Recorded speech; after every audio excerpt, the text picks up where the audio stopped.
Hi! So, ang pinuntahan ko today ay ang Quezon Memorial Circle. Ito nga pala yung tawiran niya nasa ilalim and may mga mural painting dito na magaganda. So, pagpasok namin, nakita namin tong garden. So, dito nagbebenta sila ng maraming halaman. Makakita kayo dito ng maraming halaman ng kulay din. Nakita rin namin to, maraming flag. Di ko alam kung para saan yan, pero lagi namin yan nadadaanan pag pupunta kami dito. Sa bungad din, marami kayong makikita na nagbebenta ng pagkain. Sabi ng kasama ko, ito daw yung libigan ni Manuel L. Quezon. So, ito yun. Tapos, meron din daw simpleng museum sa loob.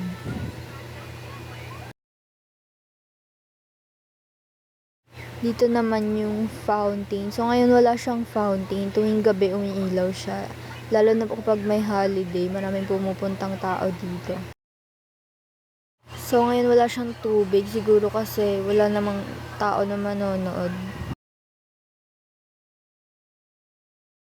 Dito rin sa lugar na to, maraming ilaw tuwing may holiday.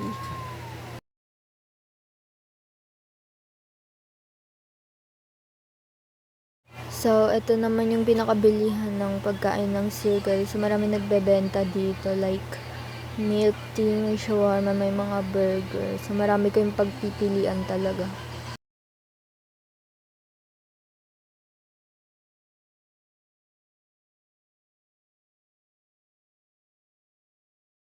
Meron din dito mga upuan na natatakpan ng puno. Ito naman yung park. Walang naglalaro ngayon. Siguro kasi tanghaling tapat. Madalas marami naglalarong bata dito, lalo na pag holiday, punong-puno siya.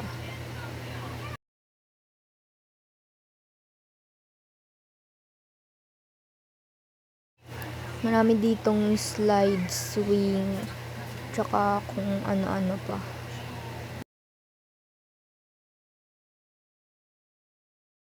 Meron namang tao dito ngayon pero kokonti lang sila, tas nakasilong lang sila sa ilalim ng mga slide.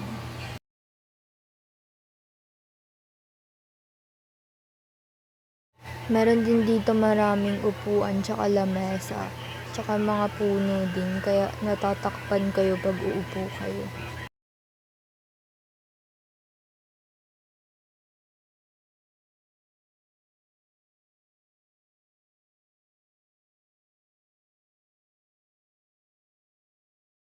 Dito naman pinapakita ko yung mga puno kasi sobrang ganda ng pattern nila, tapos ang lalaki pa.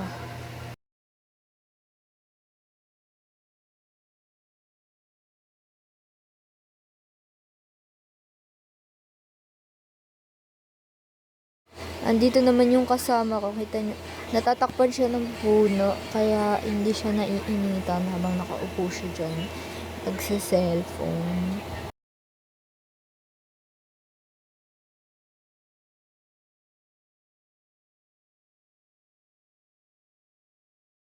Dito naman sa next na pinuntahan namin, madami ditong bilihan ng pagkain.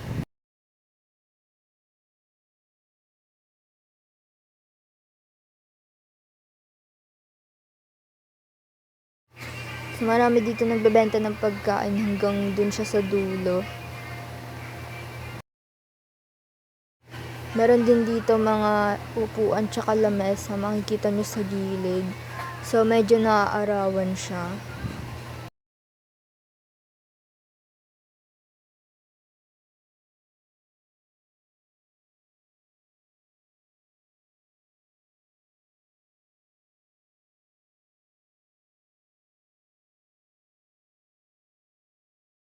Meron din sila dito mga exercise equipment. Di ko po alam ano tawag dyan, pero may mga ganyan sila dito, konti lang. Dito naman pinapakita ko yung sobrang laking puno na nakita ko. And nakita nyo po yung pattern, ang ganda niya.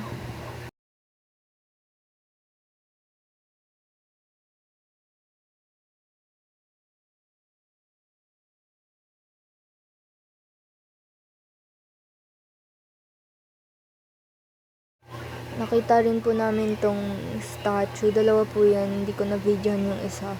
Pero, meron dito. Halos parehas lang sila.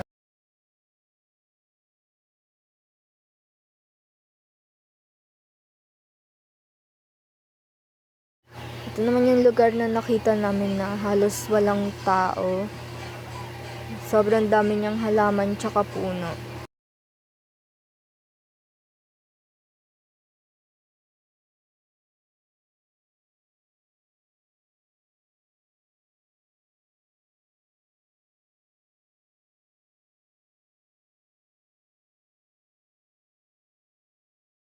So makikita nyo dito, ang dami talaga niyang halaman tsaka puno. And wala talagang tao na pumupunta.